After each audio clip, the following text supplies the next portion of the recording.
Kovai GD. Naidu மேம்பாலத்தில் போக்குவரத்து நெரிசலில் சிக்கிக்கொண்ட பாஜக முன்னாள் மாநில தலைவர் அண்ணாமலை காரிலிருந்து இறங்கி சிறிது தூரம் நடந்தே பயணித்தார். கோவை தெற்கு வட்டாட்சியர் அலுவலகம் முன்பு என்டிஏ கூட்டணி சார்பில் தமிழகத்தில் சட்டம் ஒழுங்கு சீர்கேடு மற்றும் பெண்களுக்கு எதிரான வன்கொடுமை ஆகியவற்றை கண்டித்து ஆர்ப்பாட்டம் நடைபெற்றது. இந்த ஆர்ப்பாட்டத்தில் கலந்து கொள்ள அண்ணாமலை வந்திருந்தார்.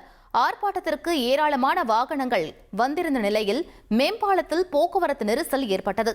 போக்குவரத்து நெரிசலில் சிக்கிக்கொண்ட அண்ணாமலை காரிலிருந்து இறங்கி சிறிது தூரம் மேம்பாலத்தில் நடந்து சென்றார்.